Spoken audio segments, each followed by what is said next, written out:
प्रथम स्कंध अध्याय 18। महाराज परीक्षित के द्वारा कलियुग का दमन। राजा परीक्षित को श्रृंगी ऋषि का शाप।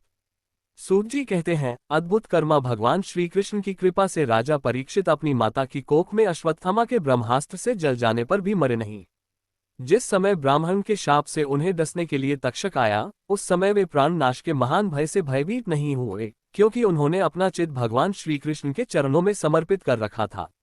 उन्होंने सबकी आसक्ति छोड़ दी, गंगा तट पर जाकर श्री सुखदेव जी से उपदेश ग्रहण किया और इस प्रकार भगवान के स्वरूप को जानकर अपने शरीर को त्याग दिया।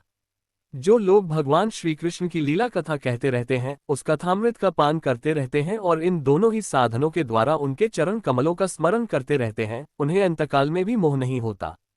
जब तक पृथ्वी पर अभिमन्युनंदन महाराज परीक्षित सम्राट रहे, तब तक चारों ओर व्याप्त हो जाने पर भी कलियुग का कुछ भी प्रभाव नहीं था। वैसे तो जिस दिन जिस क्षण श्री कृष्ण ने पृथ्वी का परित्याग किया, उसी समय पृथ्वी में अधर्म का मूल कारण कलियुग आ गया था। ब्रह्मा के समान सारग्राही सम्राट परीक्षित कलियुग से कोई द्वेष नहीं रखते थे, क्योंकि इसमें वह एक बहुत बड़ा गुण है कि पुण्यकर्म तो संकल्प मात्र से ही फलीभूत हो जाते हैं, परंतु पापकर्म का फल शरीर से करने पर ही मिलता है, संकल्प मात्र से नहीं। ये भेड़िए के समान बालकों के प्रति शूरवीर और धीरवीर पुरुषों के लिए बड़ा भीरू है। वह प्रमादी मनुष्यों को अपने वश में करने के लिए ही सदा सावधान रहता है। शनकादि ऋषियों, आप लोगों को मैंने भगवान की कथा से युक्त राजा परीक्षित का पवित्र चरित्र सुनाया। आप लोगों ने यही पूछा था। भगवान श्री कृष्ण कीर्तन करने योग्य बहुत सी लीलाएं करते हैं, इसलिए उनके गुण और लीलाओं से संबंध रखने वाली जितनी भी कथाएं हैं, कल्याणकामी पुरुषों को उन सबका सेवन करना चाहिए। ऋषियों ने कहा, सौम्य स्वभाव सूत जी, आप युग युग जी, क्योंकि मृत्यु के प्रवाह में पड़े हुए हम लोगों को आप भगवान श्री कृष्ण की अमृतमय उज्ज्वल कीर्ति का श्रवण कराते हैं। यज्ञ करते करते उसके धुएं से हम लोगों का शरीर धूमिल हो गया है, फिर भी इस कर्म का कोई विश्वास नहीं है। इधर आप तो वर्तमान में ही भगवान श्री कृष्णचंद्र के चरण कमलों का मादक और मधुर मधु पिलाकर हमें तृप्त कर रहे हैं। भागवत प्रेमी भक्तों के लवमात्र के सत्संग से स्वर्ग एवं मोक्ष की भी तुलना नहीं की जा सकती, फिर मनुष्यों के तुच्छ भोगों की तो बात ही क्या है। ऐसा कौन रस मर्मज्ञ होगा जो महापुरुषों के एकमात्र जीवन सर्वस्व श्री कृष्ण की लीला कथाओं से तृप्त ही जाए।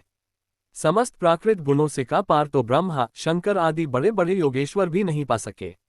विद्वान, आप भगवान को ही अपने जीवन का ध्रुवतारा मानते हैं, इसलिए आप सत्पुरुषों के एकमात्र आश्रय भगवान के उदार और विशुद्ध चरित्रों का हम श्रद्धालु श्रोताओं के लिए विस्तार से वर्णन कीजिए।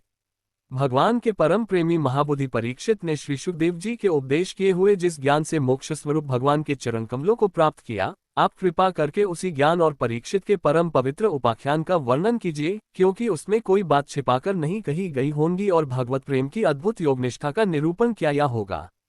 उसमें पद पद पर भगवान श्री कृष्ण की लीलाओं का वर्णन हुआ होगा। भगवान के प्यारे भक्तों को वैसा प्रसंग सुनने में बड़ा रस मिलता है। सूत जी कहते हैं, अहो, विलोम जाति में उत्पन्न होने पर भी महात्माओं की सेवा करने के कारण आज हमारा जन्म सफल हो गया, क्योंकि महापुरुषों के साथ बातचीत करने मात्र से ही नीच कुल में उत्पन्न होने की मनोव्यथा शीघ्र ही मिट जाती है। फिर उन लोगों की तो बात ही क्या है जो सत्पुरुषों के एकमात्र आश्रय भगवान का नाम लेते हैं। भगवान की शक्ति अनंत है, वे स्वयं अनंत हैं। वास्तव में उनके गुणों की अनंतता के कारण ही उन्हें अनंत कहा गया है। भगवान के गुणों की समता भी जब कोई नहीं कर सकता, तब उनसे बढ़कर तो कोई हो ही कैसे सकता है। उनके गुणों की यह विशेषता समझाने के लिए इतना कह देना ही पर्याप्त है कि लक्ष्मी जी अपने को प्राप्त करने की इच्छा से प्रार्थना करने वाले ब्रह्मादि देवताओं को छोड़कर भगवान के न चाहने पर भी उनके चरण कमलों की रज का ही सेवन करती है। ब्रह्मा जी ने भगवान के चरणों का प्रक्षालन करने के लिए जो जल समर्पित किया था, वही उनके चरण नखों से निकालकर गंगा जी के रूप में प्रवाहित हुआ। ये जल महादेव जी सहित सारे जगत को पवित्र करता है। ऐसी अवस्था में त्रिभुवन में श्री कृष्ण के अतिरिक्त भगवान शब्द का दूसरा और क्या अर्थ हो सकता है। जिनके प्रेम को प्राप्त करके धीर पुरुष बिना किसी हिचक के देह गेह आदि की दृढ़ आसक्ति को छोड़ देते हैं और उस अंतिम परमहंस आश्रम को स्वीकार करते हैं, जिनमें किसी को कष्ट न पहुंचाना और सब ओर से उपशांत हो जाना ही स्वधर्म होता है। सूर्य के समान प्रकाशमान महात्माओं, आप लोगों ने मुझसे जो कुछ पूछा है वह मैं अपनी समझ के अनुसार सुनाता हूँ। जैसे पक्षी अपनी शक्ति के अनुसार आकाश में उड़ते हैं, वैसे ही विद्वान लोग भी अपनी अपनी बुद्धि के अनुसार ही श्री कृष्ण की लीला का वर्णन करते हैं। एक दिन राजा परीक्षित धनुष लेकर वन में शिकार खेलने गए हुए थे। हरिणों के पीछे दौड़ते दौड़ते वे थक गए और उन्हें बड़े जोर की भूख और प्यास लगी। जब कहीं उन्हें कोई जलाशय नहीं मिला तब वे पास के ही एक ऋषि के आश्रम में घुस गए। उन्होंने देखा कि वहां आंखें बंद करके शांत भाव से एक मुनि आसन पर बैठे हुए हैं। इंद्रिय, प्राण, मन और बुद्धि के अनिरुद्ध हो जाने से वे संसार से ऊपर उठ गए थे। जागृत, स्वप्न, सुषुप्ति तीनों अवस्थाओं से रहित निर्विकार ब्रह्मरूप तुरीय पद में वे स्थित थे। उसका शरीर बिखरी हुई जटाओं से और कृष्ण मृगचर्म से ढका हुआ था। राजा परीक्षित ने ऐसी ही अवस्था में उनसे जल मांगा क्योंकि प्यास से उनका गला सूखा जा रहा था। जब राजा को वहां बैठने के लिए तिनके का आसन भी न मिला, किसी ने उन्हें पर भूमि पर भी बैठने को न कहा, अर्घ्य और आदर भरी मीठी बातें तो कहां से मिलती, तब अपने को अपमानित सा मानकर वे क्रोध के वश हो गए। शंकर जी, वे भूख प्यास से छटपटा रहे थे, इसलिए एकाएक उन्हें ब्राह्मण के प्रति ईर्ष्या और क्रोध हो आया। उनके जीवन में इस प्रकार का ये पहला ही अवसर था। वहां से लौटते समय उन्होंने क्रोधवश धनुष की नोक से एक मरा सांप उठाकर ऋषि के गले में डाल दिया और अपनी राजधानी में चले आए। उनके मन में यह बात आई कि इन्होंने जो अपने नेत्र बंद कर रखे हैं, सो क्या वास्तव में इन्होंने अपनी सारी इंद्रिय वृत्तियों का निरोध कर लिया है, अथवा इन राजाओं से हमारा क्या प्रयोजन है, यो सोचकर इन्होंने झूठ मूठ समाधि का ढोंग रच रखा है। उन शमीक मुनि का पुत्र बड़ा तेजस्वी था। वह दूसरे ऋषि कुमारों के साथ पास ही खेल रहा था। जब उस बालक ने सुना कि राजा मेरे पिता के साथ दुर्व्यवहार किया है, तब वह इस प्रकार कहने लगा, ये नरपति कहलाने वाले लोग उच्छिष्ट भोजी कौओं के समान संध मुसंड होकर कितना अन्याय करने लगे हैं। ब्राह्मणों के दास होकर भी ये दरवाजे पर पहरा देने वाले कुत्ते के समान अपने स्वामी का ही तिरस्कार करते हैं। ब्राह्मणों ने क्षत्रियों को अपना द्वारपाल बनाया है। उन्हें द्वार पर रहकर रक्षा करनी चाहिए, घर में घुसकर स्वामी के बर्तनों में खाने का उसे अधिकार नहीं है। अतएव उन मार्गगामियों के शासक भगवान श्री कृष्ण के परमधाम जाने पर इन मर्यादा तोड़ने वालों को आज मैं दंड देता हूँ। मेरा तपोबल देखो। अपने साथी बालकों से इस प्रकार कहकर क्रोध से लाल लाल आंखों वाले उस ऋषि कुमार ने कौशिकी नदी के जल से आचमन करके अपने वाणी रूपी वज्र का प्रयोग किया। कुलांगार परीक्षित ने मेरे पिता का अपमान करके मर्यादा का उल्लंघन किया है, इसलिए मेरी प्रेरणा से आज के 7वें दिन उसे तक्षक सर्प डस लेगा। इसके बाद वह बालक अपने आश्रम पर आया और अपने पिता के गले में सांप देखकर उसे बड़ा दुख हुआ तथा वह ढाड़ मारकर रोने लगा।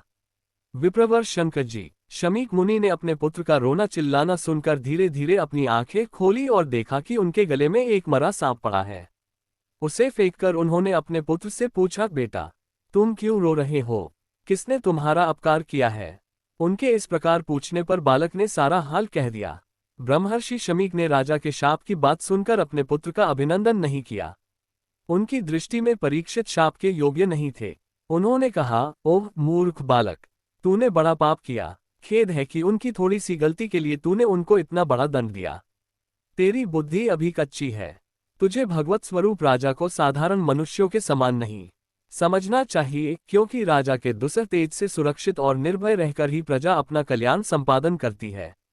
जिस समय राजा का रूप धारण करके भगवान पृथ्वी पर नहीं दिखाई देंगे, उस समय चोर बढ़ जाएंगे और आरक्षित भेड़ों के समान एक क्षण में ही लोगों का नाश हो जाएगा।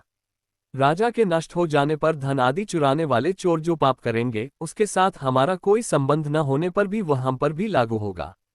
क्योंकि राजा के न रहने पर लुटेरे बढ़ जाते हैं और वे आपस में मारपीट गाली गलौज करते हैं, साथ पशु, स्त्री और धन संपत्ति भी लुट लेते हैं।